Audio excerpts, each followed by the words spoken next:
Hello friends, இன்றைக்கி நம்ம தோட்டத்தில் தான் இருக்கோம். நம்ம லாஸ்ட் வீக் வந்து வச்ச டியூபர்ஸ் எப்படி வளர்ந்துருக்குது அப்படிங்கிற அப்டேட் தான் இன்றைக்கி. எல்லா பிளான்ட்டுமே நல்ல ஓரளவுக்கு ஃபஸ்ட்டு இந்த காயின் லீஃப் வர ஆரம்பிச்சிருக்குது. எல்லா லோட்டஸ் டியூபர்ஸும் வந்திருக்கு. அந்த ரன்னரும் வந்து பார்த்திங்கன்னா சின்னதாக ஒரு காயின் வந்திருக்கு.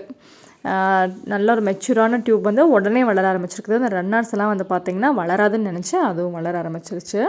இது வந்து புதுசாக வாங்கிட்டு வந்திருக்கு இந்த டியூபர்ஸு. நல்ல ஒரு டார்க் பிங்க் கலர் அப்படின்னு சொல்லி அந்த டியூபர்ஸ் வந்து வாங்கியிருக்கேன். இப்போ அதையும் வந்து நம்ம வைக்க போகிறோம். இந்த டப்பில் ரெண்டுலேயுமே வந்து பார்த்திங்கன்னா முக்கால்வாசி டப்புக்கு வந்து மண் ஃபில் பண்ணிவிட்டு கீழே வந்து நம்ம மேன்யூர் போட்டிருக்கணும். அந்தளவுக்கு போட்டோன்னா தான் டியூபர்ஸ் வந்து நல்லா ஹெல்த்தியாக வளரும். இப்போ லோட்டஸ் ஃபுல்லாக வச்சாச்சு. இப்போ கீழே இருக்க அந்த வயலுக்கு வந்தாச்சு. கொஞ்சம் களையெல்லாம் எடுத்துகிட்டு மண்ணெல்லாம் அப்படியே அணைச்சி கட்டி வச்சுட்டு அப்படியே தண்ணி கொஞ்சம் விட்டுடலாம் அப்படின்ட்டு தண்ணி விட்டுட்டுருக்கேன். அப்பப்போ வயல்லேருந்து எடுத்து விடுவாங்க. ஒரு சைடு மட்டும் தண்ணி வந்து பாயாது. அதனால் வந்து அப்படியே தண்ணியை